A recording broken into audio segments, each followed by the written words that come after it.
बिस्मिल्लाहिर्रहमानिर्रहीम। बेटा, कल हम लोगों ने जो पढ़ा था, हम लोगों ने एसिड्स को कवर किया था कि एसिड्स किसे कहते हैं। रिवीजन के तौर पे दोबारा बता दूं, हम लोगों ने ये पढ़ा था कि एसिड्स वो रिसोर्सेज होती हैं।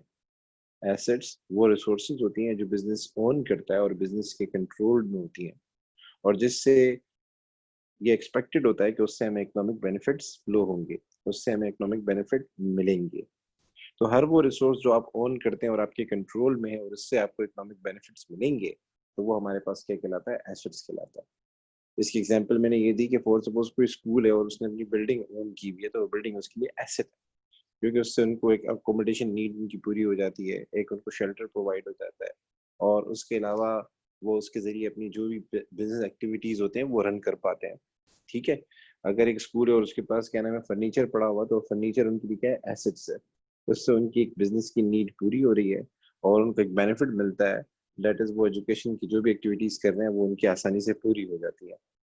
सो अगर मैं बात करता हूँ किसी और कंपनी की, टीसीएस की बात करता हूँ, टीसीएस के पास मोटर व्हीकल्स होती हैं जिनके जरिए वो ट्रांसपोर्ट करते हैं पार्सल्स वगैरह को। वो उनके लिए एसेट्स हैं, क्योंकि वो ओन करते हैं, उनके कंट्रोल में है, और एज वेल एज उनसे उनको इकोनॉमिक बेनिफिट्स मिलते हैं, उनके बहुत सारे खर्चे बच जाते हैं, और वो जो भी पार्सल डिलीवर करते हैं वो इजीली हो जाता है।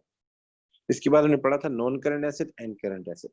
करंट एसेट्स में मैंने ये बताया था करंट एसेट्स में मैंने ये बताया था कि करंट एसेट्स वो एसेट होते हैं जिनका बेनिफिट आपको एक साल के अंदर अंदर मिल जाता है, जिनका बेनिफिट जो है वो आपको एक साल तक फायदा देता है। इसमें मैंने इन्वेंट्री बताई थी। इन्वेंट्री के बारे में मैंने बताया था, ये वो आइटम्स होते हैं जो बिजनेस रीसेल के लिए बाय करता है। तो बिजनेस ज्यादातर कोशिश करता है कि एक साल के अंदर इसका फायदा उठा ले, एक साल तक, एक साल के बाद का वेट नहीं करता। तो जितने ही बड़े बिजनेस हैं, अगर कोई शोरूम वाला है और उसके पास कोई गाड़ी है, तो वो गाड़ी विद इन अ मंथ कोशिश करेगा सेल हो जाए, बल्कि वो बोलेगा आज ही सेल हो जाए। इसी तरीके से कोई मार्ट है और उसके पास ग्रोसरी है, तो वो भी ये चाहेगा मेरी ग्रोसरी आज के आज ही सेल हो जाए, पड़ी नहीं रहे मेरे पास। सो उसमें हमने डिफरेंट एग्जांपल्स की थी, inventory, trade receivable, cash, bank. अमूमन मैं समझता हूँ सबको याद होगा। और नॉन करंट एसेट में मैंने ये बताया था कि ये वो एसेट्स होते हैं जिसके इकोनॉमिक बेनिफिट्स आपको एक साल से ज्यादा तक मिलते हैं, एक अकाउंटिंग ईयर से ज्यादा अरसे तक के लिए मिलते हैं।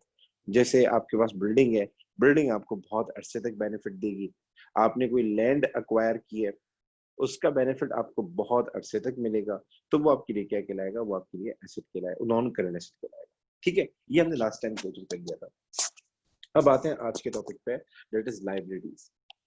सर, लाइबिलिटी क्या होती है? लाइबिलिटी हमारे पास लाइबिलिटीज हमारे पास क्या होती है? ऑब्लिगेशंस होती हैं। लाइबिलिटीज आपके ऊपर एक ओविंग होती है, आपके ऊपर एक जिम्मेदारी होती है, एक किस्म का कर्जा होता है। The settlement of which result N outflow of economic resources. क्या मतलब है? ये आपके ऊपर एक ऑब्लिगेटरी, एक मतलब एक मैंडेटरी चीज होती है, जिसको जब आप सेटल करते हैं तो आपके जेब से पैसे जाएंगे, आपके जेब आपके आपकी तरफ से कोई ना कोई इकोनॉमिक रिसोर्स आपके हाथ से जाएगा जब आप इनको सेटल करेंगे। आप बैंक से कर्जा लेते हैं, ठीक है, तो कर्जा वापस करना आपकी क्या है? ऑब्लिगेशन है। और जब कर्जा वापस करेंगे तो जाहिर सी बात है आपको अपनी जेब से कैश देना पड़ेगा, अपने बैंक अकाउंट से पैसे देने पड़ेंगे। ये क्या है? ये which result N outflow of economic resources. अगर आप कोई उधार पे सामान लेते हैं, आप कोई उधार पे सामान लेते हैं, तो अगर आप उधार पे कोई सामान लेते हैं, तो जाहिर सी बात है उसके पैसे वापस करना आपके ऊपर क्या है? ऑब्लिगेशन है, आपके ऊपर एक जिम्मेदारी है। और जब वो जिम्मेदारी पूरी करेंगे, तो आपके there would be outflow of economic resources, मतलब आपको कोई ना कोई पैसे देने पड़ेंगे। यहाँ तक मेरे साथ हैं? ओके। अच्छा जी, आगे चलते हैं। इसी इसी लाइबिलिटी की दो टाइप्स होती हैं। एक को हम कहते हैं नॉन करंट लाइबिलिटी, एक को हम कहते हैं current liability. Non current liability क्या होती है? नॉन करंट लाइबिलिटी वो लाइबिलिटी होती है which is required to be settled for more than one accounting period. In short, अगर आपके पास एक साल से ज्यादा का अरसा है पे बैक करने के लिए, कोई भी आपके ऊपर कर्जा है, कोई भी आपकी लाइबिलिटी है, और आपके पास एक साल से ज्यादा का टाइम है उसको पे करने के लिए, तो वो कहलाएगा नॉन करंट लाइबिलिटी कहलाएगा।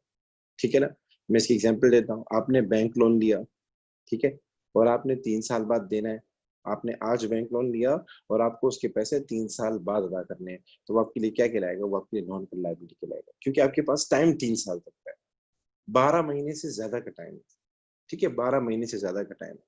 इसी तरीके से आज क्या है, आज फॉर सपोज 31 दिसंबर 2020 है, आज 31 दिसंबर 2020 है, और आपने एक कर्जा लिया और आपने 5 साल में देना है, या आपने 2 साल बाद देना है, 2 साल बाद देना है। तो 31 दिसंबर 2020 आज है और आपने 2 साल बाद देना है, मतलब 31 दिसंबर 2021 भी छोड़ें, 31 दिसंबर 2022, मतलब 2 साल है, 2 साल है आपके पास।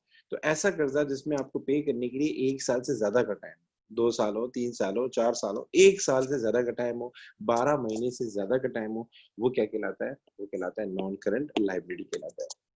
ठीक है, अच्छा जी, इसकी एग्जाम्पल मैंने यहाँ लिखा है बैंक लोन।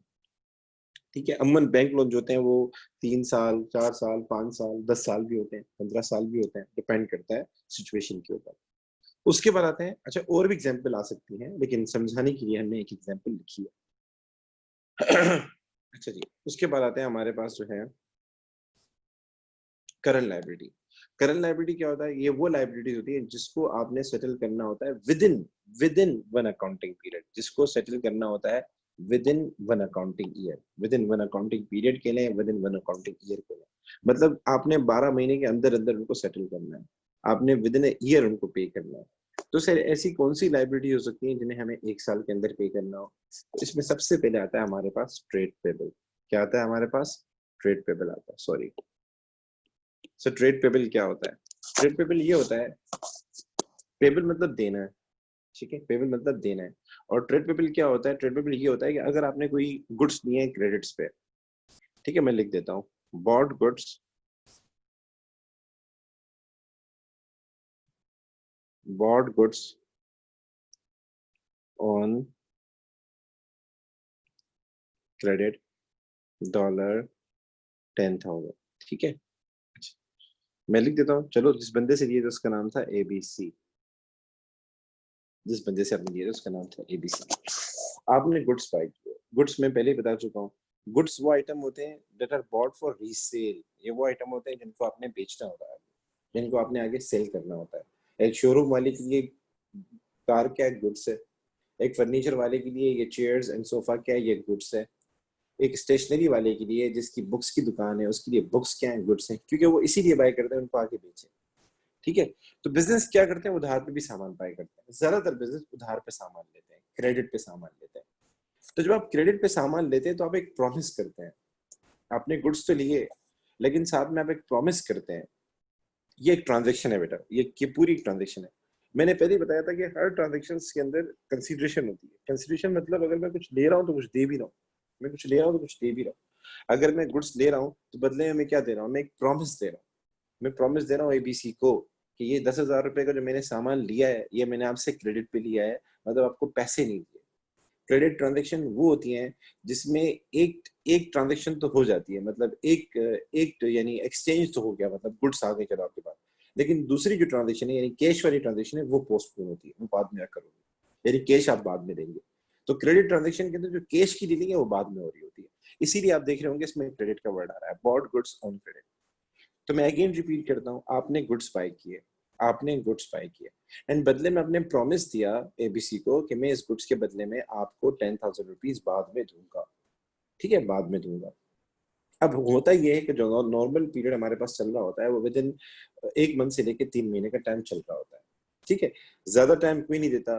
ट्रेड जो भी बंदा होता है जो हमें उधार पे देता है वो भी यही कोशिश करता है कि विद इन अ मंथ हमें पैसे दे दे, विद इन 2 मंथ हमें पैसे दे दे, इससे ज्यादा टाइम नहीं लगाए। तो अगर हम कोई उधार पे कोई सामान लेते हैं, ठीक है, ये बड़े बड़े बिजनेस हैं, मैं बात कर रहा था, हमारे पास बड़े बड़े मार्ट हैं, ये लोग उधार पे ग्रोसरी लेते हैं, पेप्सी की बोतलें, ये सारी कोल्ड ड्रिंक्स और डिफरेंट आइटम्स ये रखते हैं उधार पे, तो वो पैसे इनको जल्दी देने होते हैं। ये लोग क्या करते हैं? सामान आगे सेल करते हैं, फिर जो पैसा उनके पास आता है वो जाके उनको ट्रेड पेबल को दे देते हैं। सो ट्रेड पेबल, ये जो एबीसी है जिसको आपने पैसे देने हैं, ये आपके लिए क्या है? पेबल है। सुनिए दोबारा, ये जो एबीसी है जिससे आपने प्रॉमिस किया कि मैं आपको पैसे दूंगा, ये आपके लिए क्या है? पेबल है। पेबल मतलब पैसे देने, इस बंदे को आपने देने। और आपने इससे क्यों, इसको पैसे क्यों देने? आपने एक ट्रेडिंग एक्टिविटी की थी, मतलब आपने गुड्स बाय किए थे इससे। तो अगर हम किसी बंदे से गुड्स बाय करें, उधार पे बाय करें और उसको पैसे देने हो, वो बंदा हमारे लिए क्या कहलाता है? वो बंदा हमारे लिए क्या कहलाता है? ट्रेड पेबल कहलाता है। उसको हम क्या कहते हैं? ट्रेड पेबल कहते हैं। तो ये जो मिस्टर एबीसी, ये आपके ट्रेड पेबल है। और इसका अमाउंट कितना है? इसका अमाउंट जो आपने देना है वो है 10,000। ठीक है, मैं अगेन रिपीट कर दूं, ट्रेड पेबल कौन होता है? ट्रेड पेबल वो बंदा होता है जिसने आपको उधार पे सामान दिया है, वो अकाउंट होल्डर होता है जिसने आपको सामान दिया है और आपने उसको पैसे देने हैं, आपने उसकी लाइबिलिटी सेटल करनी है, वो आपके लिए क्या कहलाएगा? ट्रेड पेबल कहलाएगा। इसके लिए सप्लायर का वर्ड भी यूज हुआ है, ठीक है, इस ट्रेड पेबल के लिए सप्लायर का वर्ड भी यूज हुआ है। और इसके लिए आपके पास जो है ट्रेड पेबल हो गया, सप्लायर हो गया, एक और वर्ड भी होता है मुझे याद नहीं आ रहा, ठीक है, क्रेडिटर, सॉरी, क्रेडिटर्स, इसके लिए क्रेडिटर्स का वर्ड भी यूज होता है। और इसका बिल्कुल अपोजिट ट्रेड रिसीवेबल होता है जो कि करंट एसेट है। सो ट्रेड रिसीवेबल भी मैंने आपको करवाया था, मैं आपको उसका भी आइडिया दे देता हूँ। ट्रेड रिसीवेबल ये रहा, ट्रेड रिसीवेबल के लिए मुख्तलिफ वर्ड यूज होते हैं, मैं लिखवा देता हूँ।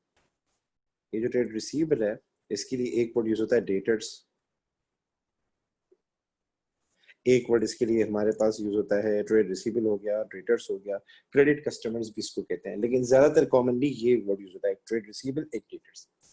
अच्छा जी, हम ट्रेड पेबल के ऊपर थे। ट्रेड पेबल कौन होता है? वो बंदा होता है जिससे आपने उधार पे सामान लिया है, जिससे आपने उधार पे सामान लिया है और आपने 10,000 का सामान लिया था, तो एबीसी आपकी ट्रेड पेबल होगा 10,000 का। इसको सप्लायर भी कहते हैं, इसको क्रेडिटर भी कहते हैं, और ये अमूमन तब अराइज होते हैं जब कोई क्रेडिट पे ट्रांजेक्शन होती है, जब कोई क्रेडिट पे ट्रांजेक्शन होती है। ऐसे ही हमारे पास अदर पेबल आता है, ऐसे ही हमारे पास अदर पेबल आता है। सर अदर पेबल क्या होता है? अदर पेबल जिस तरीके से ट्रेड पेबल होता है ना, ट्रेड पेबल तब अराइज होता है जब आप कोई गुड्स बाय करते हैं उधार पे, गुड्स बाय करते हैं उधार पे और उसकी वजह से आपको पैसे देने हैं, उस वक्त ट्रेड पेबल अराइज होता है। सर अदर पेबल कब अराइज होता है? जब आप कोई सर्विसेज लें, जब आप किसी से कोई उधार पे सर्विसेज लें, गुड्स की बात मैं नहीं कर रहा, सर्विसेज लें उधार पे, तो उस वक्त आपके पास अदर पेबल अराइज होगा। लाइक फॉर सपोज आपने एक जगह ली किसी से रेंट पे, ठीक है, आपने कोई जगह ली किसी से रेंट पे, मतलब उसने आपको अकोमोडेशन सर्विस प्रोवाइड की, घर तो उसने आपको अपना नहीं बेचा, घर तो उसके नाम पर है, लेकिन उसने आपको रहने के लिए घर दिया है, मतलब आपको अकोमोडेशन सर्विस दी है और आपने अभी तक उसको रेंट नहीं दिया, 2 महीने हो गए, 3 महीने हो गए, तो वो बंदा आपके लिए क्या कहलाएगा? अदर पेबल कहलाएगा।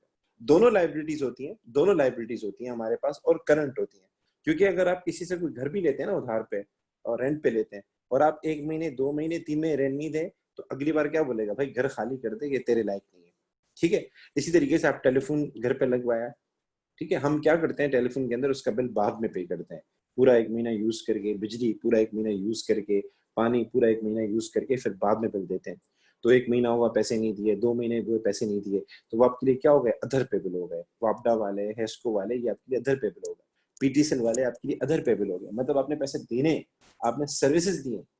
तो ये बताएं पूरा साल वेट करते हैं आपका? नो सर, 2 महीने वेट करने के बाद बोलते हैं भाई आपका लेवल अलग है, आप पीटीसीएल का जो है ना आप लाइक नहीं हो, आप स्टॉर्म फाइबर या फिर जेमनेट ले लो, ठीक है। इसी तरीके से हेस्को वाले बोलते हैं भाई आपका लेवल अलग है, घर पे जनरेटर लगवा लें, ठीक है, आपने 2 महीने से बिल नहीं दिया, इससे अच्छा है आप थोड़ा हाई लेवल का काम कर लें ताकि आपका लेवल में इजाफा हो जाए।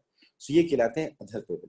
तो अगर हम किसी से कोई उधार पे सर्विसेज लें, मतलब जगह रहने के लिए दे दी उसने हमें, जैसे एक टीचर से आप पढ़ रहे होते हैं, वो आपको ट्यूशन दे रहा होता है, एक टीचर अगर आपको ट्यूशन दे रहा होता है, पढ़ा रहा होता है, तो अमूमन कुछ टीचर ऐसे होते हैं वो एडवांस की जगह पे वो एंड ऑफ द मंथ पैसे लेते हैं, ठीक है, एंड ऑफ द मंथ पैसे लेते हैं। सो अगर कोई आपसे at the end of the month लेता है और 1 महीना हो चुका है, उसका पूरा 1 महीना कंप्लीट हो गया है, आपने अभी तक पैसे नहीं दिए, तो वो टीचर आपके लिए क्या कहलाएगा? अदर पेबल कहलाएगा। ठीक है बेटा, यहाँ तक मेरी बात क्लियर हुई? ओके। उसके बाद हमारे पास आता है bank overdraft. Sir bank overdraft क्या होता है? बैंक ओवरड्राफ्ट ये होता है कि सम टाइम जो हमारे पास बिजनेस अकाउंट होते हैं, जैसे कस्टमर का अकाउंट होता है ना, ऐसे बिजनेस अकाउंट भी बैंक में खोले जाते हैं। सो ये एग्जांपल लिखी थी मैंने यहाँ, इसकी नॉन कर लायबिलिटी के मैं लिख दूं, ठीक है।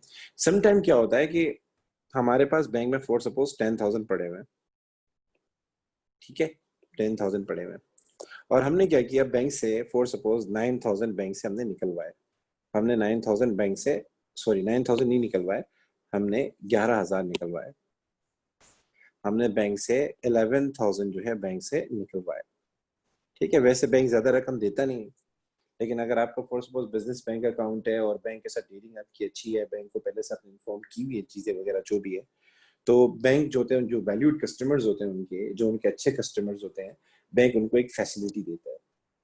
वो फैसिलिटी क्या होता है कि कभी कभार ऐसा हो जाता है कि आप चेक हायर अमाउंट का दे देते हैं, ऐसा हो जाता है, क्योंकि हम तो अंधी चला रहे हैं ना बेटा, हमें थोड़ी पता है बैंक में हमारे कितने पैसे पड़े हैं। और कभी कभार कुछ चीजें ऐसी होती हैं कि आप बीआरएस पढ़ेंगे कि वो बैंक वाले करते हैं और आप नहीं करते। मतलब आपके बैंक में फॉर सपोज 10,000 पड़े हुए हैं, ठीक है, और आपके बैंक, आप समझते हैं आपके बैंक में 11,000 पड़े हुए हैं और आपके बैंक में 10,000 पड़े हुए हैं। तो सर ऐसे कैसे हो सकता है कि मैं समझ रहा हूँ मेरे बैंक में 11,000 है और मेरे बैंक के अंदर मौजूद सिर्फ 10,000 है, ऐसे कैसे हो सकता है? तो समटाइम बैंक चार्जेस होते हैं, बैंक के कुछ खर्चे वगैरह होते हैं, टैक्स वैक्स होते हैं, जिसके जरिए आपके पैसे कट जाते हैं। मैं दोबारा रिपीट कर दूं, कभी कभार आपको लगता है आपके बैंक अकाउंट में कितने 11,000, लेकिन हकीकत में आपके बैंक में 11,000 नहीं होते, आपके बैंक अकाउंट में पड़े होते हैं 10,000। ठीक है। अब ऐसे कैसे हो सकता है बैंक चार्जेस हो जो बैंक ने माइनस किए हो, आपको पता नहीं चला हो, कोई टैक्स वैक्स हो वो माइनस किए हो, आपको पता नहीं चला हो, कुछ दूसरे चार्जेस होते हैं, फैसिलिटीज ले रहे होते हैं आप, चार्जेस होते हैं वो माइनस हो गए होते हैं। कभी कभार हम अपने मोबाइल में बैलेंस डालते हैं तो हमारे मोबाइल में बैलेंस कम हो जाता है वक्त के साथ साथ, और हमें लगता है कि यार हमारा बैलेंस ज्यादा है और हम कॉल करते हैं, आगे से आवाज आती है कि दोबारा कॉल मिलाना, बैलेंस नहीं। तो ऐसे क्यों होता है? क्योंकि कुछ चार्जेस वगैरह होते हैं या कुछ पैकेजेस हमने करवाए होते हैं, उसके ऑटोमेटिकली माइनस हो जाते हैं। सेम में ऐसा हो जाता है कि आप किसी कोई बैंक का चेक दें और आपको ऐसा लग रहा है आपके बैंक अकाउंट में कितने पड़े हुए हैं, आपके बैंक अकाउंट में कितने पड़े हुए हैं, 11,000 पड़े, और आपने चेक पास कर दिया। अब जब बंदा बैंक लेने गया तो बैंक में पड़े ही 10,000, तो अब क्या हो? तो अमूमन बैंक वापस कर देते हैं कि इनसफिशिएंट बैलेंस है, आप करे दें। लेकिन अगर आप वैल्यूड कस्टमर्स हैं, आप वैल्यूड कस्टमर्स हैं बैंक के, और आपका बिजनेस अकाउंट है, तो उसमें एक फैसिलिटी मिलती है, वो ये मिलती है, बैंक अपने वैल्यूड कस्टमर्स को फैसिलिटेट करने के लिए जो उनका क्या नाम है, अगर ऊपर का कोई चेक आ जाता है तो वो उसको ओके कर देते हैं, वो उसको ऑनर कर देते हैं, और बैंक के पास तो पैसा पड़ा होता है, वो अपनी तरफ से पैसा दे देता है ताकि हमारे कस्टमर को कोई परेशानी नहीं हो। सो इस सूरत में होगा क्या, आपके अकाउंट में 10,000 है और आपने 11,000 का चेक दिया, तो 11,000 हम माइनस करेंगे, तो एट द एंड हमारे पास जो अमाउंट आएगा वो कितना आएगा? एट द एंड हमारे पास जो अमाउंट आएगा वो आ जाएगा -1,000 आ जाएगा। ठीक है। ये जो हमारे पास 1,000 आया ना, ये हमारे पास, ये बैंक ने हमें फैसिलिटी दी है, और हमारा बैंक का बैलेंस क्या हो गया? ओवरड्रॉन हो गया। बैंक का बैलेंस क्या हो गया? ओवरड्रॉन, हमने ज्यादा विदड्रॉ कर लिया है, हमने ज्यादा पैसे निकाल लिए हैं। तो ये जो 1,000 का आपके पास अमाउंट आ रहा है माइनस के अंदर, ये कहलाता है बैंक ओवरड्राफ्ट कहलाता है, कि आपने अपने बैंक से ज्यादा पैसे निकाल लिए। तो ये खुश नहीं होना चाहिए कि भाई ज्यादा पैसे निकल गए, अब खुश हो गए, अल्लाह का फजल हो गया, अल्लाह का करम हो गया, ये वापस करने हैं आपने पैसे। वापस कब करने हैं? तो बैंक ओवरड्राफ्ट का अमूमन ये होता है कि आपने वो डे के हिसाब से वहाँ इंटरेस्ट रेट लग रहा होता है, तो अमूमन क्या नाम है, आप जब दोबारा बैलेंस भरवाते हैं वो ओके हो जाता है, या फिर आपको 24 आवर के नोटिस पे देना होता है। अगर आपने पैसे नहीं दिए, दोबारा पैसे डिपॉजिट नहीं किए, तो बैंक वाले 24 आवर का नोटिस देके आपको कह सकते हैं कि भाई विद इन 24 आवर आप इसको पे करें। तो इसमें बैंक साल का वेट कभी नहीं करता। अमूमन जब आप पैसे डिपॉजिट करते हैं, ये बैलेंस ऑफ हो जाता है, या फिर क्या नाम है, बैंक वाले आपको नोटिस दे देंगे एंड विद इन 24 आवर आपने देना होगा, अदरवाइज डेली के हिसाब से क्या नाम है इंटरेस्ट लग रहा होता है फिर। ठीक है। सो अगेन रिपीट कर दूं, एक होता है ट्रेड पेबल, ये वो लोग होते हैं जिनसे आपने उधार पे सामान लिया। अदर पेबल, ये वो लोग होते हैं जिनसे, या बिजनेसेस होते हैं जिनसे आपने उधार पे सर्विसेज दी। Bank overdraft, sir bank overdraft क्या होता है? आपने बैंक से ज्यादा पैसे विड्रॉ कर लिए, ये भी करंट लायबिलिटी है। और शॉर्ट टर्म लोन वो होता है जो विद इन ईयर आपने पे करना। अगर कोई लोन ऐसा है जिसमें रह ही 1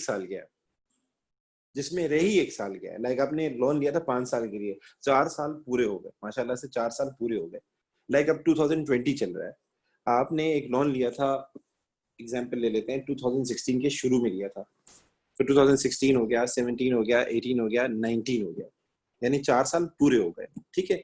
मतलब तकरीबन 4.5 साल हो गए तकरीबन। तो अब तो क्योंकि जुलाई का महीना चल रहा है, तो मेरा बताने का मतलब, आपने 2016 फर्स्ट जनवरी को एक लोन लिया था, तो फर्स्ट जनवरी 2017 तक का पहला साल हो गया, फिर 18 तक दूसरा क्या नाम है 2 साल हो गए, फिर 18 तक क्या नाम है 3 साल हो गए, 19 तक 4 साल हो गए। सो ये तो सॉरी, ये तो 5 साल हो जाएंगे।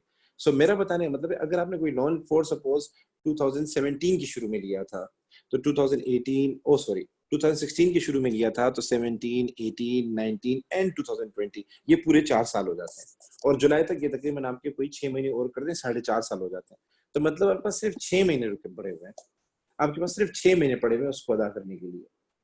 दोबारा रिपीट कर दूं, शॉर्ट टर्म लोन क्या होता है? वो लोन होता है जिसको आपने विद इन ईयर पे करना होता है, विद इन ईयर पे करना होता है, सिर्फ आपके पास 1 साल होता है और 1 साल के अंदर अंदर पे करना है। तो हम लोग ऊपर ही पढ़ चुके हैं कि with in one accounting year या 12 महीने के अंदर अगर आपने कोई लाइबिलिटी पे ऑफ करनी है, वो क्या कहलाएगी? करंट लाइबिलिटी कहलाएगी। तो ये शॉर्ट टर्म लोन हमारे पास किस में आएगा, करंट लायबिलिटी के अंदर आएगा। इसकी एग्जांपल मैंने बताया, अगर कोई लोन आपने लिया और 5 साल पहले लिया था या 4 साल पहले लिया था, 4 साल पहले लिया था और उसका टाइम पीरियड था ही 5 साल का, आपने 4 साल पहले लिया था और टाइम पीरियड 5 साल का था, तो अब सिर्फ 1 साल रह गया, 1 साल रह गया, तो ये आपके पास शॉर्ट टर्म लोन हो जाएगा, ये करंट लायबिलिटी में आएगा। ठीक है, यहाँ तक बात क्लियर हुई। अब आगे चलते हैं, आगे हमारे पास आता है, एक एक्सरसाइज कर लेते हैं एंड देन फिर हम आगे चलते हैं, एक एक्सरसाइज कर लेते हैं।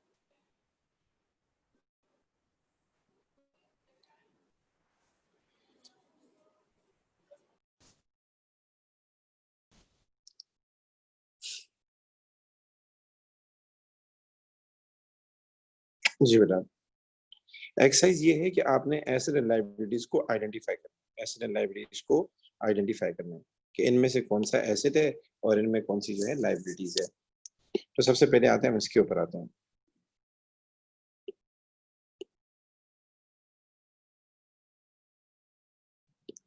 जी which of the items in the following list are liabilities and which of the themes are asset। तो मैं एसेट्स के ऊपर आ जाता हूँ। लोन टू सी शेयर ले, आपने लोन दिया है, आपने लोन दिया है, लोन लिया नहीं। लाइबिलिटी में आपने पेमेंट करनी होगी, अगर कोई लाइबिलिटी है तो आपके ऊपर ऑब्लिगेशन है जिस जैसे आपको फ्यूचर में पेमेंट करनी होगी। तो लोन टू सी शेयर ले, हमने लोन दिया है, तो क्या होगा, हम पैसे लेंगे या पैसे देंगे। तो हमने किसी और को लोन दिया है, किसी और को कर्जा दिया है, तो इसमें हम पैसे लेंगे उससे, हम पैसे लेंगे, तो आपको इकोनॉमिक बेनिफिट मिल रहा है, बजाय जा नहीं रहा आपकी जब से, आप उल्टा लेंगे उससे फ्यूचर में। तो ये आपके पास क्या कहलाएगा, ये आपके पास एसेट कहलाएगा, उसको हम कहेंगे एसेट।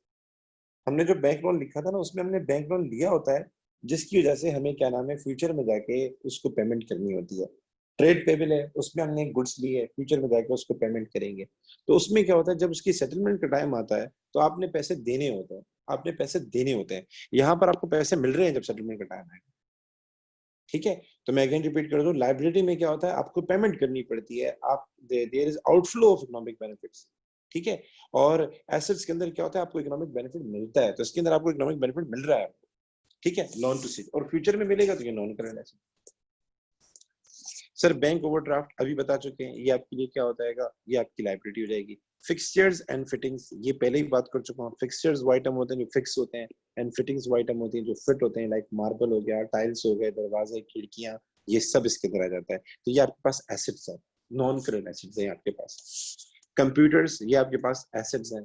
ठीक है, हुई ओ अ सप्लायर फॉर गुड्स, हुई ओ मतलब देना, ओ मतलब पे करना, वही ओ सप्लायर फॉर गुड्स, हमें पे करना है एक सप्लायर को क्योंकि हमने उससे गुड्स बाय किए थे। ओ या ओविंग का मतलब होता है देना, मतलब आपने देना है। ठीक है, आपके ऊपर एक लाइबिलिटी है, आपके ऊपर एक कर्जा है, तो ये हमारे पास क्या कहलाएगा, लाइबिलिटी में आएगा। वेयर हाउस वी ओन, गोदाम है जो हम ओन करते हैं। कोई भी चीज अगर आप ओन करते हैं और अगर आपके कंट्रोल में भी है तो वो आपके लिए क्या कहलाएगा, एसेट्स कहलाएगा। अगर हम ओन कर रहे हैं तो अल्टीमेटली हमारे कंट्रोल में भी होगा। तो बड़े बड़े बिजनेस क्या करते हैं, साइड पे एक गोदाम भी रखते हैं, साइड पे एक गोदाम भी रखते हैं, जहां वो जो कोई भी दुकान होता है, कोई भी दुकान होती है फॉर सपोज, और उसको कोई भी सामान सेल करना हो तो एक्स्ट्रा सामान वो एक साइड पे गोदाम में रखते हैं। ठीक है, वो डिस्प्ले नहीं कर सकते, डिस्प्ले में कम चीजें रखते हैं, तो मेन उनके पास कोई ना कोई गोदाम होता है जहां उनके पास ठीक ठाक माल पड़ा होता है, तो गोदाम क्या ऐसे। ठीक है, बाकी दो हमारे पास लाइबिलिटीज है। अगेन एक दूसरी एग्जाम्पल करते हैं, मोटर व्हीकल एसेट। ठीक है, मैं पहले ही बता चुका हूँ, प्रीमिसेस, प्रीमिसेस जगह को कहते हैं, लैंड को कहते हैं जो आपके पास है, उसको हम क्या कहते हैं, ये आपके पास एसेट है। क्रेडिटर फॉर गुड्स, क्रेडिटर का वर्ड आ गया, क्रेडिटर का वर्ड आए या फिर आपके पास सप्लायर का वर्ड आए, क्रेडिटर का वर्ड आए या फिर आपके पास सप्लायर का वर्ड आए या फिर ट्रेड पेबल का वर्ड आए, वो आपके लिए लाइबिलिटी होती है। उसके बाद है स्टॉक ऑफ गुड्स। गुड्स, आपके पास गुड्स पड़े हुए हैं, गुड्स पड़े, गुड्स मतलब यानी वो चीजें जो आपने रीसेल के लिए रीसेल के लिए आपने खरीदी है, रीसेल के लिए आपने बाई की, वो आपके पास मौजूद है, तो हम इसको हम प्यार से कहते हैं इन्वेंट्री। तो हम अभी पढ़ चुके हैं, इन्वेंट्री हमारे पास क्या होता है, एसेट्स होता है। डेटर्स दूसरा नाम है ट्रेड रिसीवेबल का, डेटर्स दूसरा नाम है ट्रेड रिसीवेबल का। ट्रेड रिसीवेबल कौन होते हैं, ट्रेड रिसीवेबल वो लोग होते हैं जिनसे आपने पैसे लेने हैं क्योंकि आपने उनको गुड्स दिए उधार। एक होता है उधार पे गुड्स लेना, अगर आप उधार पे किसी से गुड्स लेते हैं, उधार पे किसी से गुड्स लेते हैं, तो जिस बंदे को पैसे देने होते हैं वो हमारा कहलाता है ट्रेड पेबल। और उसी बंदे के लिए हम क्या होंगे, उसी बंदे के लिए हम क्या होंगे, क्योंकि उसने हमें गुड्स बेची तो वो हमसे पैसे लेगा, तो हम क्या होंगे, उसके लिए ट्रेड रिसीवेबल होंगे। सो ट्रेड रिसीवेबल क्या होता है? ट्रेड रिसीवेबल वो बंदा होता है जिसको आपने उधार पे सामान बेचा होता है, जिसको आपने उधार पे सामान सेल किया होता है और आपने पैसे उससे रिसीव करने होते हैं, तो वो आपके लिए क्या होता है? एसेट होता है। इसका दूसरा नाम क्या है? डेटर्स। इसका दूसरा नाम क्या है हमारे पास? डेटर्स। इसको हम ट्रेड रिसीवेबल भी कहते हैं, सॉरी, इसको हम जो है ट्रेड रिसीवेबल भी कहते हैं, और इसको जो है हम जो है आपका डेटर्स भी कह रहे होते हैं। ठीक है बेटा? अच्छा जी, ये हमारे लिए क्या हो जाएगा? ये हमारे लिए एसेट हो जाएगा। ठीक है? Owing to bank, owing to bank मतलब आपने बैंक को देना है, आपने बैंक को पेमेंट करनी है, तो ओविंग टू बैंक हमारे पास क्या कहलाएगा? ओविंग टू बैंक हमारे पास लाइबिलिटी कहलाएगा। ये लाइबिलिटी, ये बैंक ओवरड्राफ्ट का दूसरा नाम है, ऐसे समझ। कैश इन हैंड, आपके पास कैश पड़ा हुआ है, ये क्या है? ये आपके लिए एसेट है। लोन फ्रॉम डी जोन्स, आपने loan loan from D Jones, आपने लोन लिया है। ठीक है? तो जाहिर बात है, आपने लोन लिया है तो आपके ऊपर एक ऑब्लिगेशन आ गई कि आपने फ्यूचर में ये अदा करना है, फ्यूचर में पे करना है। तो फ्यूचर में पे करना, ये हमारे लिए क्या हो जाएगी? लाइबिलिटी हो जाएगी, और नॉन करंट लाइबिलिटी होगी। मशीनरी, मशीनरी हम पहले ही बात कर चुके हैं कि जो नॉन करंट एसेट होते हैं उसमें क्या आता है? उसमें मशीनरी आता है, मोटर व्हीकल आता है, फिक्सचर एंड फिटिंग्स आता है, क्योंकि ये वो चीजें होती हैं जिसके बगैर आप बिजनेस चला नहीं सकते। तो ये चीजें आप बिजनेस यूज के लिए खरीदते हैं और साल से ज्यादा अरसे तक आपको बेनिफिट देती है। तो ये मशीनरी, ये प्रेमिसेस, ये मोटर व्हीकल, ये फिक्सचर एंड फिटिंग, ये वेयर हाउस, ये सारे एसेट्स है और नॉन करंट एसेट है। कौन से एसेट है? Non current assets. उसके बाद है state which of the following are wrongly classified, इनमें से कौन सा रॉन्गली क्लासिफाइड है? तो हम चेक कर लेते हैं। ठीक है? अच्छा जी, सबसे पहले आता है लोन फ्रॉम सी स्मिथ, ये ऊपर एसेट दिया हुआ है, तो क्या ये एसेट है? यस सर, ये एसेट है। कैश इन हैंड, क्या ये एसेट है? यस सर, एसेट है। हमारा कैश है, हमारे कंट्रोल में हम ओन करते हैं। मशीनरी एसेट है? यस सर, एसेट है। क्रेडिटर एसेट है? नो सर, सर ये लायबिलिटी है। क्रेडिटर दूसरा नाम होता है सप्लायर का, और ट्रेड पेबल का दूसरा नाम होता है। उसके बाद प्रीमिसेस एसेट है? यस सर, एसेट है। मोटर व्हीकल एसेट है? यस सर, एसेट है। ठीक है? अब आते हैं हमारे पास लाइबिलिटीज के ऊपर। हमें लाइबिलिटीज बतानी है, हमें लाइबिलिटीज बतानी है कि कौन कौन सी हमारे पास क्या है, लाइबिलिटीज की डेफिनेशन में फॉल करती है।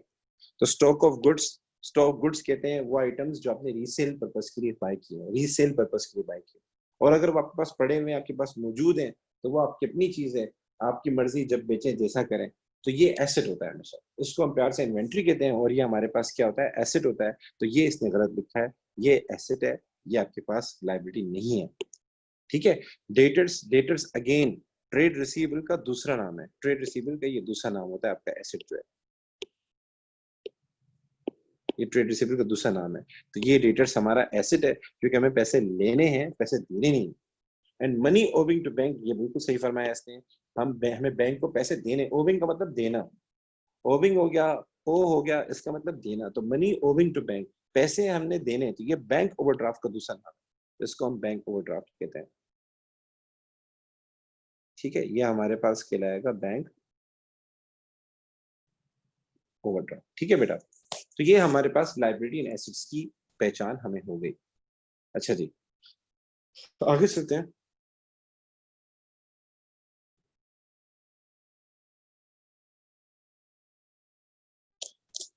अच्छा जी, आगे कंटिन्यू करते हैं। ठीक है, देखिए एसेट्स हो गया, लाइबिलिटी हो गया। एसेट वो चीजें होती है जो आप ओन करते हैं, आपके कंट्रोल में होती है, और आपको इकोनॉमिक बेनिफिट उससे मिलते हैं। और लाइबिलिटीज वो होती हैं जो आपके ऊपर ऑब्लिगेशंस होती हैं, और at the time of settlement there would be an outflow of economic resources. ठीक है?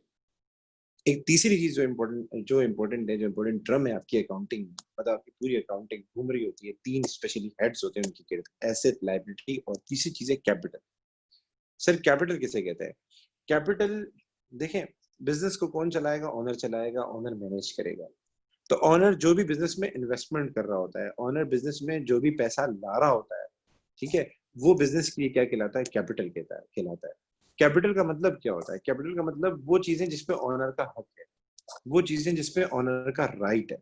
सो आप लोगों की आसानी के लिए हम इसको इस तरीके समझ लेते हैं कि अगर फॉर सपोज आप बिजनेस रन करते हैं, और बिजनेस में आपने क्या नाम है, बिजनेस को स्टार्ट करने के लिए आपने for suppose 1 lakh rupees cash दिया। ठीक है? ऑनर ने दिया, ऑनर ने दिया 1 लाख रुपीज कैश दिया। और कभी कभार इन काइंड भी होता है, हम कैश के अलावा इन काइंड भी चीजें देते हैं। और 1 लाख रुपए की आपने फॉर सपोज गाड़ी दी, बिजनेस में इन्वेस्ट की। ठीक है, 1 लाख तो ज्यादा हो जाएगा, लेकिन एग्जाम्पल 1 लाख नहीं करते, इसको हम 10,000 कर देते हैं। 10,000 की कोई मशीनरी वगैरह थी, वो भी बिजनेस में आपने इन्वेस्ट की, कोई मशीनरी वगैरह भी बिजनेस में आपने इन्वेस्ट की। तो बिजनेस के हिसाब से ऑनर ने कितने पैसे लगाए? ऑनर ने क्या 1 लाख रुपए लगाए, एक तो 1 लाख रुपए बिजनेस को कैश दिया, और उसके अलावा 10,000 रुपए की गाड़ी दी। तो टोटल जो इन्वेस्टमेंट की है ऑनर ने बिजनेस के अंदर, वो कितनी की है? 1,10,000 की है। 1,10,000 इन्वेस्टमेंट की है। ये इन्वेस्टमेंट हमारे पास क्या कहलाएगी? इसको हम कहते हैं कैपिटल। मतलब ये ओनर का बिजनेस के ऊपर राइट है। कल अगर वो बिजनेस बंद करेगा, तो अगर उसने बिजनेस किसी के हैंड ओवर किया है, मैनेजर वगैरह, तो वो उसको 1,10,000 रुपए वापस करेगा। अगर कोई प्रॉफिट एंड लॉस नहीं हुआ तो वो 1,10,000 रुपए वापस करेगा, क्योंकि इस पे ऑनर का राइट है। इन पैसों पे ऑनर का राइट है, ये ऑनर का हक है। So any investment done by honour, any investment done by honour, वो हमारे पास क्या कहलाता है? वो कैपिटल कहलाता है। तो ऑनर ने जितनी भी इन्वेस्टमेंट की है, चाहे वो कैश की सूरत में हो, चाहे वो बैंक की सूरत में हो, चाहे वो मशीनरी की सूरत में हो, उसकी हम हमारे अकाउंटिंग में कॉन्सेप्ट है मनी मेजरमेंट। मैं कुछ कॉन्सेप्ट का आइडिया दे देता हूँ। मनी मेजरमेंट,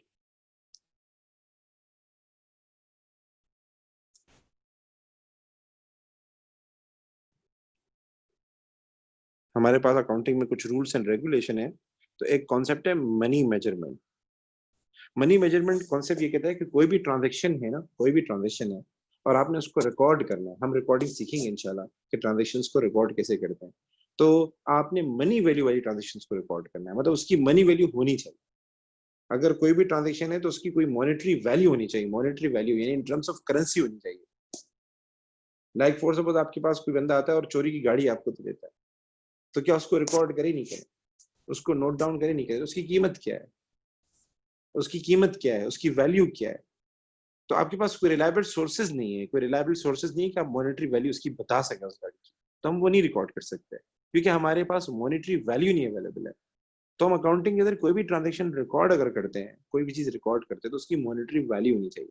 तो ये जो ऊपर मैंने बताया कि ऑनर आया, ऑनर ने इन्वेस्टमेंट की, तो ऑनर ने कैश दिया। कैश कितना था? 1 लाख। मॉनेटरी वैल्यू है यस सर। ऑनर ने मशीनरी दी, मशीनरी की वैल्यू कितनी थी? 10,000। मॉनेटरी वैल्यू है यस सर। ठीक है, तो हमारे पास टोटल मॉनेटरी वैल्यू कितनी आ गई? 1,10,000 आ गई। तो अकाउंटिंग के अंदर हम हर वो ट्रांजेक्शन रिकॉर्ड करते हैं जिसकी मॉनेटरी वैल्यू हो, जिसकी मॉनेटरी वैल्यू हो। ये in line with money measurement concept है। ठीक है, अच्छा जी। अब आगे चलते हैं। हमारे पास पूरी अकाउंटिंग जो हम पढ़ रहे हैं वो एक अजम्पशन के ऊपर कायम है। और वो अजम्पशन क्या है? वो अजम्पशन ये है कि अगर आप कोई रिसोर्स लेकर आते हैं, अगर आप कोई रिसोर्स बिजनेस में लेकर आते हैं, तो आपके पास जाहिर सी बात है कोई ना कोई इसकी सोर्स भी होगी। आप कोई रिसोर्स लेकर आते हैं तो उसके पीछे कोई ना कोई सोर्स भी हो। एग्जाम्पल, घर में कभी कभार ये होता है कि फॉर सपोज आपके पास बैग है और आपके बैग से कुछ पैसे बरामद हो जाए। फॉर सपोज 1 लाख 2 लाख रुपए आपके घर में बैग से पैसे बरामद हो जाए, तो आपके पेरेंट क्या सवाल करेंगे आपसे? आपके पेरेंट यही सवाल करेंगे, भाई पैसे कहाँ से है? पैसे कहाँ से है? इसकी सोर्स क्या थी? इसकी सोर्स क्या थी? आजकल जो हमारे मुल्क में सीन चल रहे हैं ना, जो आप देख रहे होंगे, बड़े बड़े केसेस फाइल हो रहे हैं। नेब बना है, नेशनल अकाउंटेबिलिटी ब्यूरो। ये क्यों बना है? कि भाई आपने इतनी जायदादें बनाई, आपने इतनी प्रॉपर्टी बनाई, इसके पीछे सोर्स क्या थी? पैसा का। सो बताने का मतलब है पूरी अकाउंटिंग हमारी इसी पे कायम है कि अगर कोई रिसोर्स है बिजनेस के अंदर, अगर कोई रिसोर्स है तो उसके पीछे कोई ना कोई सोर्स होगी। आप कोई स्कूल खड़ा कर रहे हैं तो आपके पास बिल्डिंग आएगी, उसकी कोई ना कोई सोर्स होगी। आपके पास फर्नीचर आएगा, उसकी कोई ना कोई सोर्स होगी। ठीक है, आपके पास क्या नाम है, अगर कोई बिजनेस शुरू कर रहे हैं, आप मोटर व्हीकल खरीद रहे हैं, मोटर व्हीकल रिसोर्स है, तो उसकी कोई ना कोई सोर्स होगी, और उसके पीछे कोई ना कोई फाइनेंस होगा। तो सोर्स को हम कह सकते हैं फाइनेंस। कि पैसा कहाँ से आया, इसको आपने फाइनेंस कैसे किया, इसको आपने फाइनेंस कैसे किया। ठीक है, इस इक्वेशन को समझते हैं। इस इक्वेशन को जरा समझते हैं। फॉर सपोज आपने बिजनेस शुरू किया, और बिजनेस शुरू करने के लिए आपने मशीनरी खरीदी।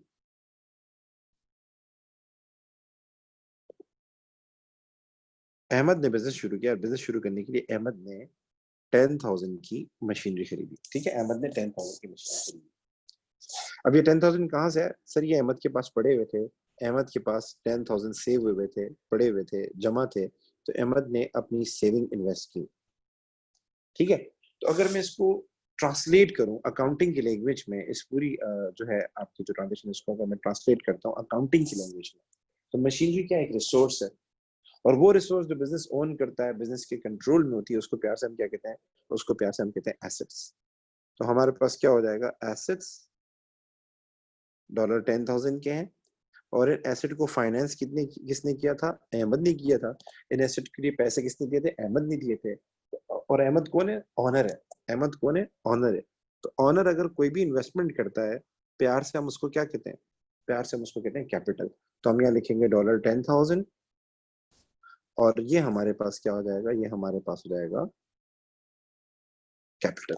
ठीक है बेटा, आगे चलते हैं। ये पूरी अकाउंटिंग हमारी इसी के ऊपर कायम है। आगे आप एसएफपी बनाएंगे, वो भी इसी के ऊपर बनती है। डबल एंट्रीज होती है, उसका भी यही ट्रेंड होता है। अच्छा जी, सॉरी, आगे क्या हुआ? सर बिजनेस ऐसे तो नहीं चलेगा, मशीनरी से नहीं चलेगा। अहमद को पता चला कि मुझे कुछ और चीजों की भी जरूरत है। मशीनरी के बाद अहमद को पता चला मुझे कुछ और चीजों की भी जरूरत है। मुझे फर्नीचर भी चाहिए होगा, फिक्सचर्स एंड फिट, मुझे मोटर व्हीकल्स चाहिए। मशीनरी के अलावा मुझे मोटर व्हीकल चाहिए, 5,000 के मोटर व्हीकल चाहिए। तो अहमद ने क्या किया? बैंक से लोन ले लिया। बैंक से लोन ले लिया। तो मशीनरी तो थी उसके पास, कितने की थी? 10,000 की थी। इसने क्या कर दिया? 5,000 का मोटर व्हीकल भी क्या कर लिया? 5,000 के मोटर व्हीकल भी अरेंज कर लिए।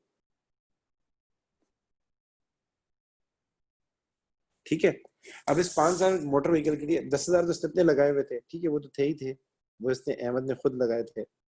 उसके अलावा बाकी जो 5,000 हैं, उसके लिए उसने क्या किया? बैंक से कर्जा लिया, मतलब एक लोन अरेंज किया बैंक से। बैंक से बात की, बैंक ने सलाम दुआ दी, बैंक वाले ने उसको लोन दे दिया। तो अगर मैं इसको अकाउंटिंग लैंग्वेज में ट्रांसलेट करूँ, इस ट्रांजेक्शन को इजी बनाने के लिए अकाउंटिंग लैंग्वेज में ट्रांसलेट करूँ, तो ये हमारे पास हो जाएगा एसेट्स। और एसेट हमारे पास कितने हैं? दो हैं। एक 10,000 वाले जो कि मशीनरी थी, और एक 5,000 वाले जो कि हमारे पास मोटर व्हीकल है। अकाउंटिंग में अगर इसके लिए एक कीवर्ड यूज करूँ, वो क्या हो जाएगा? एसेट्स हो जाएगा। ठीक है। और ये हमारे पास कितने के बनते हैं? ये हमारे पास बनते हैं 15,000 के बनते हैं। ठीक है। उसके बाद आते हैं लाइबिलिटीज के ऊपर। तो सर लाइबिलिटीज कितनी है हमारे? अच्छा सॉरी, दूसरी साइड पे आते हैं, फाइनेंस की तरफ आते हैं। तो फाइनेंस में एक तो पैसा दिया है किसने? अहमद ने दिया था। तो अहमद ने जो पैसा दिया था वो क्या कहलाएगा? वो कैपिटल कहलाएगा। तो इसका मतलब 10,000 का क्या हो जाएगा? हमारे पास कैपिटल हो जाएगा।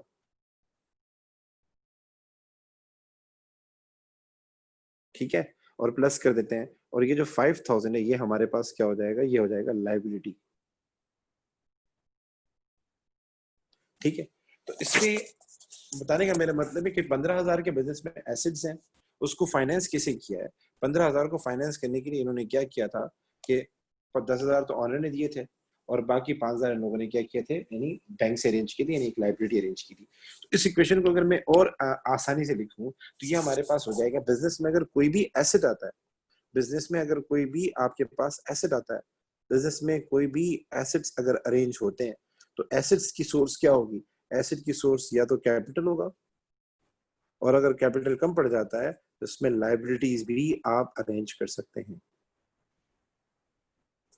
तो ये इक्वेशन बन जाएगी, वो ये बनेगी कि एसेट इज इक्वल टू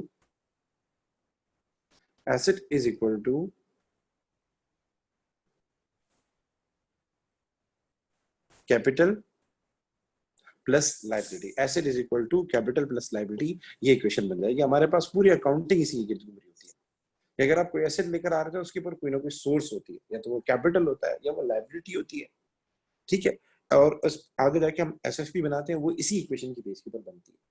और इस इक्वेशन के जरिए एक और बात, कैलकुलेशन भी आपके लिए आसान हो जाती है।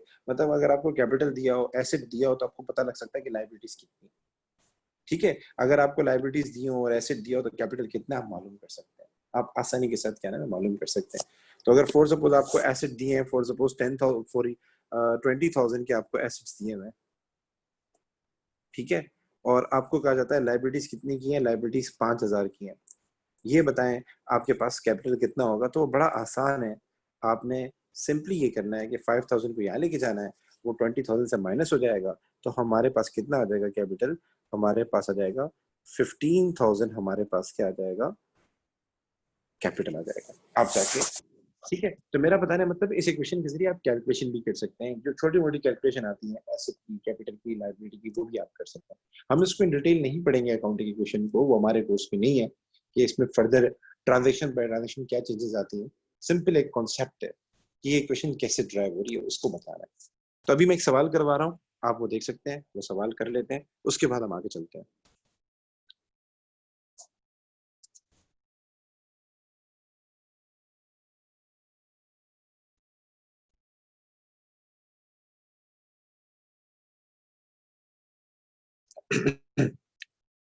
बिस्मिल्लाहिर्रहमानिर्रहीम, हम सवाल कर रहे थे जी।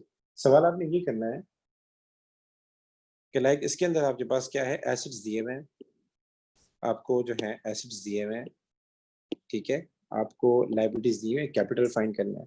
तो हमने इक्वेशन सीखी थी अभी अकाउंटिंग की, अगर आपको याद हो। अभी हम सीख रहे हैं accounting equation, that is asset is equal to, हमने सीखा था assets is equal to capital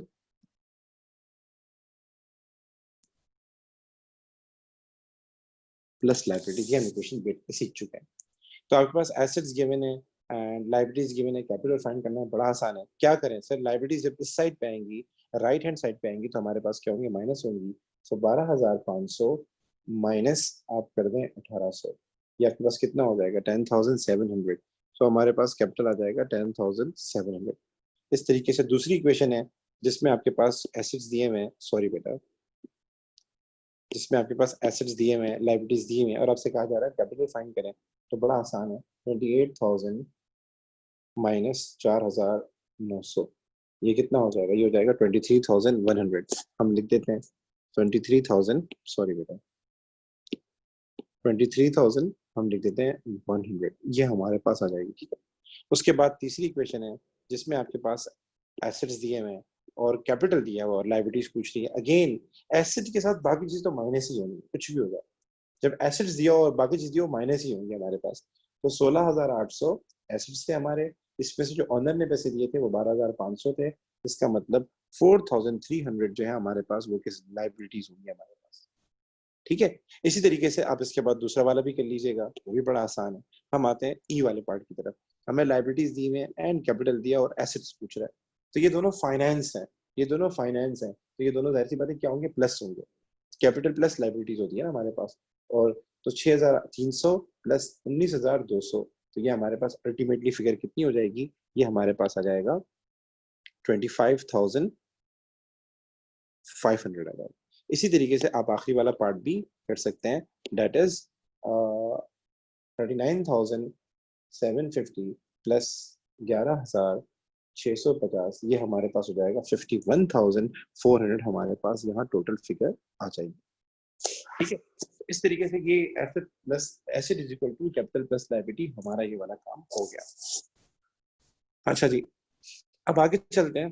आगे हमने ये करना है, आपने आइडेंटिफिकेशन सीखनी है। हम ट्रांजेक्शन की रिकॉर्डिंग की तरफ जा रहे हैं कि ट्रांजेक्शन को रिकॉर्ड कैसे करते हैं। तो जब ट्रांजेक्शन को हम रिकॉर्ड करते हैं तो हमारा सबसे पहला स्टेप होता है, हम ये देखें कि इस ट्रांजेक्शन के अंदर कौन से अकाउंट हैं जिन पे फर्क पड़ रहा है, जिन पे इफेक्ट पड़ रहा है। तो अभी हम सिर्फ आइडेंटिफिकेशन सीख रहे हैं। अभी हम सिर्फ क्या सीख रहे हैं, आइडेंटिफिकेशन सीख रहे हैं।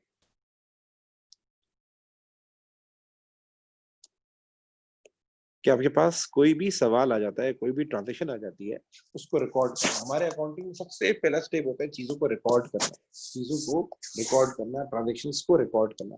ट्रांजेक्शन आप समझ गए, बिजनेस में कोई भी एक्टिविटी हो रही है, कोई भी गुड एंड सर्विसेज की एक्सचेंज हो रही है फॉर कंसिडरेशन, वो कहलाएगा ट्रांजेक्शन। तो ट्रांजेक्शन को रिकॉर्ड करना है, तो रिकॉर्ड करने के लिए सबसे पहले हमें ये देखना होगा इस ट्रांजेक्शन के अंदर कौन कौन सी चीजें हैं जो है वो इन पे इफेक्ट पड़ रहा है।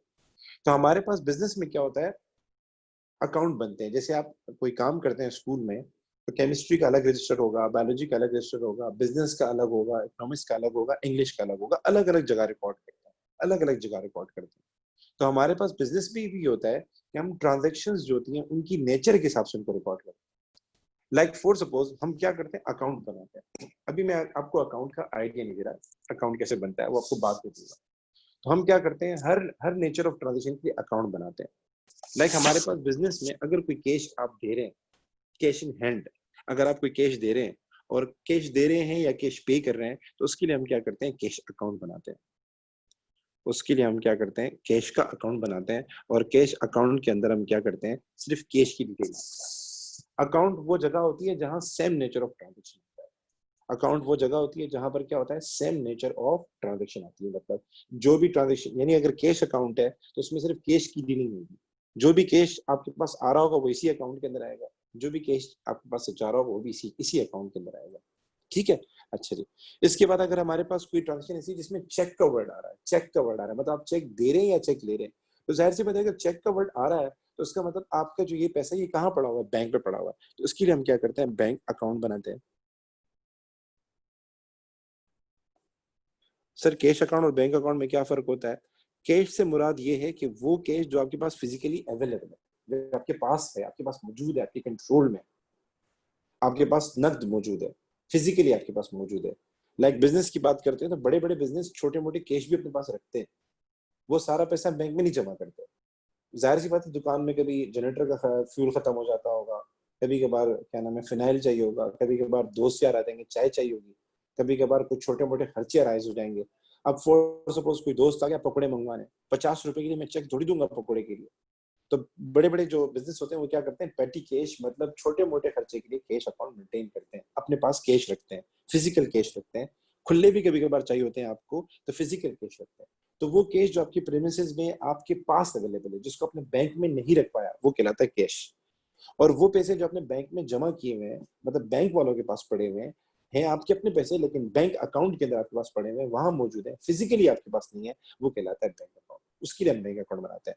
तो उसके लिए ट्रांजेक्शन में क्या होगा, आपके पास चेक का वर्ड आएगा, चेक का वर्ड आएगा। ठीक है। तो हम हर नेचर के लिए अलग अलग अकाउंट बनाते हैं। इसी तरीके से हमारे पास कैपिटल अकाउंट बनता है।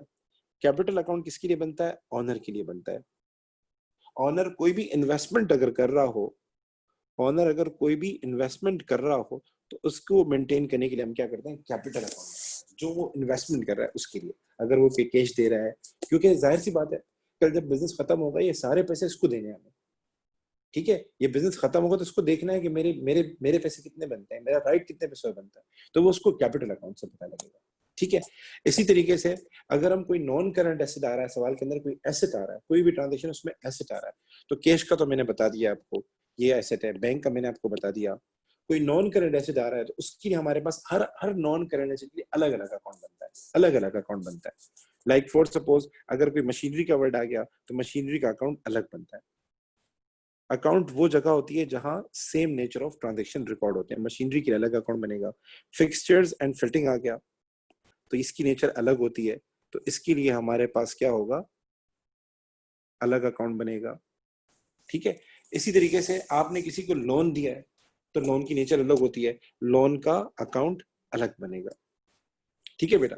अच्छा जी, गुड्स होते हैं तो गुड्स के लिए अलग अकाउंट बनता है, जिसको हम डिटेल नहीं पढ़ रहे, लेकिन गुड्स के लिए, इन्वेंट्री के लिए हमारे पास अलग अकाउंट बनता है।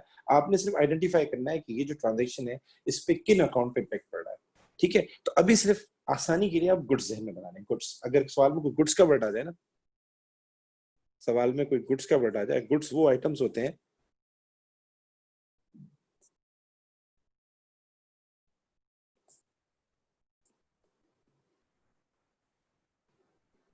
जो हमने रीसेल पर्पस के लिए खरीदे होते हैं। तो अगर सवाल में कोई गुड्स का वर्ड आ जाए, इन्वेंट्री का वर्ड आ जाए, तो आपके जहन में गुड्स आना चाहिए। ठीक है। अभी हम आइडेंटिफाई कर रहे हैं, गुड्स के फर्दर भी अकाउंट होते हैं, अभी उस पर हम नहीं जा रहे। आपने ट्रांजेक्शन के अंदर ये आइडेंटिफाई करना है कि इसमें किस पे इंपैक्ट हो रहा है, गुड्स पे। गुड्स हमारे पास क्या होते हैं, एसेट्स होते हैं। आगे चलते हैं, कभी कभार ट्रांजेक्शन में क्रेडिट का वर्ड आ जाएगा, बोलेगा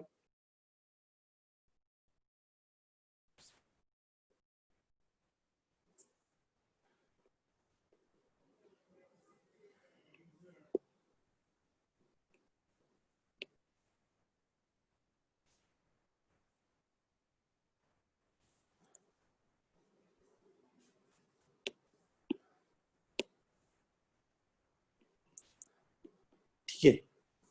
अब आपने आइडेंटिफाई करना है कि इसके अंदर हमारे पास किन किन अकाउंट्स पे इंपैक्ट पड़ रहा है। इसके अंदर जैसे गुड्स का वर्ड है तो गुड्स के अकाउंट पे इंपैक्ट पड़ेगा, आपके पास गुड्स आ रहे हैं एक तो ये चीज है कि गुड्स के अकाउंट में हर ट्रांजेक्शन के अंदर कम से कम दो आपके पास क्या नाम है अकाउंट हिट हो रहे होंगे, कम से कम दो अकाउंट हिट हो रहे होंगे। तो एक तो गुड्स के अकाउंट पे इम्पैक्ट पड़ेगा। दूसरा इसमें क्रेडिट का वर्ड है। क्रेडिट का मतलब हमने उधार पे ये गुड्स लिए। जब हमने उधार पे लिए तो हमने प्रॉमिस किया होगा कि भाई ये पैसे हम देंगे या लेंगे, हम ये पैसे क्या नाम है पैसे देंगे। हमने गुड्स उधार पे लिए तो ये पैसे हम देंगे। तभी आप प्यार से पढ़ चुके हैं कि अगर हम किसी को पैसे दें तो वो हमारे लिए क्या कहलाता है, वो हमारे लिए कहलाता है ट्रेड पेबल। अगर हमें किसी को पैसे देने हो तो उसको प्यार से हम क्या कहते हैं, ट्रेड पेबल। उसको प्यार से हम क्या कहते हैं, सप्लायर। उसको हम प्यार से क्या कह देते हैं, क्रेडिटर्स। ठीक है, तो ये ध्यान में रखिएगा सर, ट्रेड पेबल कैसे पता चलेगा, सप्लायर का कैसे पता चलेगा, क्रेडिटर का कैसे पता चलेगा। आपके पास ट्रांजेक्शन में क्रेडिट का वर्ड आ रहा होगा अगर आप कोई गुड्स बाय कर रहे हैं, और अगर आप कोई गुड्स सेल कर रहे हैं, कभी कभार होता है गुड्स सोल्ड।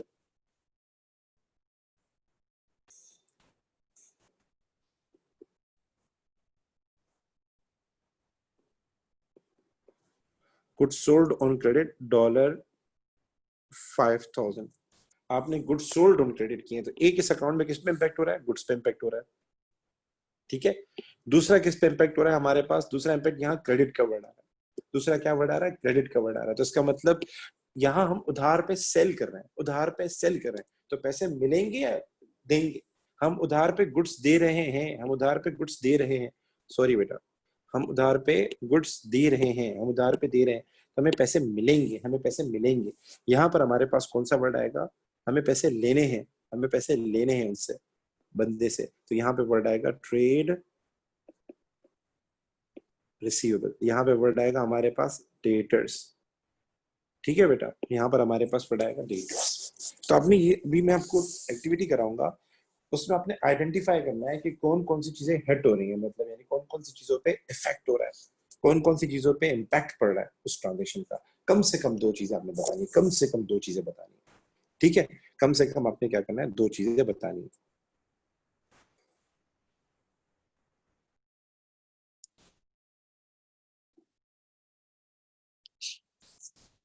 आपने सिर्फ बताना है, इफेक्ट बताना है, मतलब कौन कौन सी यानी अकाउंट इफेक्ट हो रहे हैं, बस।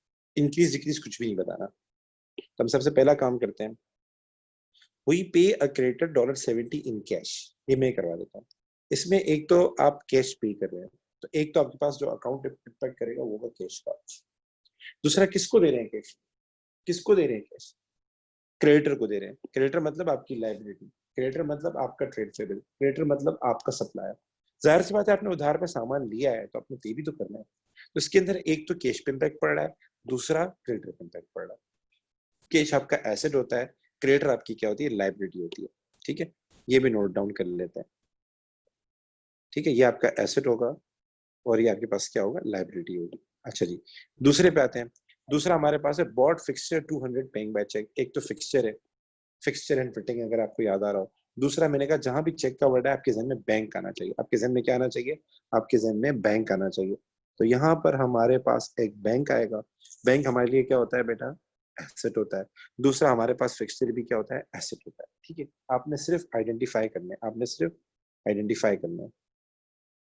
ओके बेटा, फिर कह रहा है bought goods on credit $275। Bought goods on credit, एक तो इसके अंदर गुड्स पे इम्पैक्ट पड़ रहा है आपका।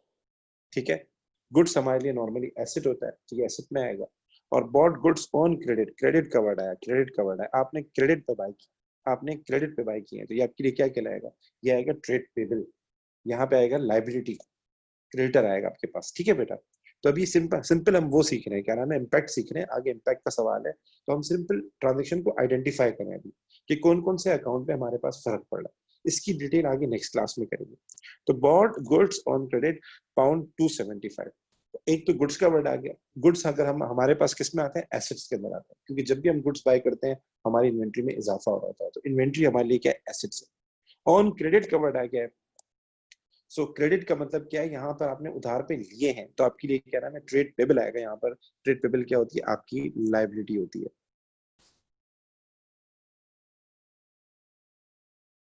ठीक है, अभी हम रिकॉर्डिंग नहीं कर रहे ट्रांजेक्शन की, अभी सिंपल आपने इम्पैक्ट बताना है, इंक्रीज डिक्रीज हम वो सीख रहे हैं। ठीक है, अच्छा जी, उसके बाद है द प्रोपाइटर। प्रोपाइटर कहते हैं ऑनर को। प्रोपाइटर किसको कहते हैं, ऑनर को। The proprietor introduces another 500 cash into the firm. Proprietor कहते हैं ऑनर को। और ऑनर अगर कोई भी इन्वेस्टमेंट करता है तो वो क्या कहलाता है, वो हमारे पास कहलाता है कैपिटल। वो हमारे पास क्या कहलाता है, कैपिटल। तो एक तो इसमें कैपिटल अकाउंट पे इम्पैक्ट पड़ेगा। दूसरा वो कैश लेकर आ रहा है, कैश आपके पास क्या है, कैश आपके पास एसेट। ठीक है, उसके बाद है J Walker lend the firm 200 इन कैश। J Walker lend the firm two, lend मतलब उधार देना, लैंड मतलब कर्जा देना। कर्जा आप बैंक से भी ले सकते हैं, किसी बंदे से भी ले सकते हैं। इसमें एक तो कैश अकाउंट इम्पैक्ट पड़ रहा है, कैश हमारे पास क्या है, एसेट है, कैश हमारे पास क्या है, एसेट है। दूसरा इसमें क्या इम्पैक्ट पड़ रहा है, जे वॉकर ने आपको पैसे दिए हैं, आपको उधार दिया है, तो उधार हमारे लिए क्या होगा, लाइबिलिटी होगा, ये हमारे लिए नॉन है, ये लाइबिलिटी है। A debtor pays us 50 by cheque, cheque का वर्ड आ गया, मैंने कहा जहां भी चेक आए जहन में बैंक आना चाहिए। सो एक तो इसमें इम्पैक्ट पड़ रहा है बैंक के ऊपर, बैंक आपके लिए क्या होता है, एसेट होता है। दूसरा, अ डेटर पेज अस, डेटर का वर्ड है, डेटर वो बंदा होता है जिससे पैसे लेने होते हैं। ट्रेड रिसीवेबल, सर क्यों ले रहे हैं पैसे इससे, हमने इसको उधार पे सामान बेचा होगा, हमने इसको उधार पे सामान सेल आउट किया होगा, तो ये हमारे लिए क्या कहलाएगा, ये हमारे लिए एसेट कहलाएगा। ठीक है, हमें दो अकाउंट सोचने के, वो कौन से दो अकाउंट है जो इस ट्रांजेक्शन की वजह से जिन पे इम्पैक्ट पड़ रहा है, वो दो अकाउंट के नाम बताना है। ठीक है, और आगे इंक्रीज डिक्रीज बताना है, वो मैं नेक्स्ट क्लास में सिखाऊंगा। हम रिकॉर्डिंग नहीं सीख रहे, ट्रांजेक्शन को रिकॉर्ड कैसे करते हैं वो अलग चीज है, उसमें फिर प्रॉपर हम अकाउंट के नाम बनाएंगे एंड प्रॉपर लिखेंगे, वही अलग चीज है। अभी सिंपल हम ये आइडेंटिफाई करना सीख रहे हैं। तो उसके बाद मैं एच एंट्री पे आऊंगा, फिर आऊंगा जी एंट्री पे। Bought additional shop premises, shop premises बता चुका हूँ, प्रीमिसेस जगह को कहते हैं। ठीक है, हमने जगह खरीदी, जगह हमारे लिए क्या होगा, एसेट होगा। ठीक है, एक तो एसेट पे इम्पैक्ट पड़ा इसके अंदर। दूसरा, हमने चेक पे लिए, चेक हमारे पास क्या कहलाता है, बैंक कहलाता है, बैंक भी हमारे पास क्या है, एसेट। और इन सारी ट्रांजेक्शन में आप देखेंगे कोई ना कोई मनी वैल्यू भी आ रही होगी, कोई ना कोई मनी वैल्यू भी आ रही होगी, आप देख लें बकायदा, कोई ना कोई मनी वैल्यू भी आ रही होगी, जो मैंने मनी मेजरमेंट कॉन्सेप्ट बताया था। अच्छा जी, अच्छा अब आते हैं जी वाली एंट्री पे। हुई रिटर्न गुड्स कॉस्टिंग, एक तो गुड्स आ गए हमारे पास, हुई रिटर्न गुड्स। हम रिकॉर्डिंग करना नहीं सीख रहे हैं अभी, हम सिंपल ये सीख रहे हैं आइडेंटिफाई करना। ठीक है, वही रिटर्न गुड्स, हमने गुड्स रिटर्न किए, तो एक तो इस पे गुड्स पे इम्पैक्ट पड़ रहा है, गुड्स हमारे लिए क्या होते हैं, एसेट होते हैं। Costing 60 to a supplier whose bill we had not paid, मतलब वो ये कह रहा है कि एक सप्लायर था जिसको हमें पैसे देने थे, हमने उससे उधार पे सामान लिया था, हमने उससे उधार पे सामान लिया था, अब हमने सप्लायर को वो गुड्स वापस कर दिए। तो जब हम गुड्स वापस करते हैं तो हमारा सप्लायर क्या करता है, हमें अलाउंस देता है, हमें कुछ पैसे छोड़ देता है। अगर आपने किसी सप्लायर से 200 का सामान लिया हो और आपको 50 रुपए का सामान ऐसा था जो आपको समझ में नहीं आया, आप उसको वापस करेंगे, तो वो क्या कर देगा, आपका बिल रिड्यूस कर देगा, मतलब आपको अलाउंस दे देगा, और आपका टोटल बिल बन जाएगा 150। तो ये भी वही कह रहा है कि हमने गुड्स वापस किए, तो गुड्स वापस किए तो जाहिर सी बात है हमने गुड्स उधार पे लिए थे, जो आगे बात कर रहा है, to a supplier whose bill we had not paid, मतलब हमने कैश पे नहीं लिए थे, उधार पे लिए थे, तो आपने गुड्स वापस किए। तो ये सप्लायर का वर्ड आ रहा है, तो ये सप्लायर क्या शो कर रहा है, ये सप्लायर शो कर रहा है कि देयर वाज अ लायबिलिटी, इसीलिए तो क्या नाम है उसने आगे वर्ड यूज किया, whose bill we had not paid, यानी एक लायबिलिटी थी, आप जब गुड्स वापस करेंगे आपकी लायबिलिटी डिक्रीज हो जाएगी। तो आपने सिंपल ये बताना है कि इसमें कौन सा अकाउंट इफेक्ट हो रहा है, तो हमारे पास सप्लायर का अकाउंट इफेक्ट हो रहा है, वो हमारे पास क्या कहलाता है, लायबिलिटी कहलाता है। तो इंशाल्लाह नेक्स्ट क्लास में हम सीखेंगे इंक्रीज डिक्रीज सीखेंगे इंशाल्लाह इसका। ठीक है बेटा, अल्लाह हाफिज, अस्सलाम वालेकुम, वमा अलैना इल्लल बलाग।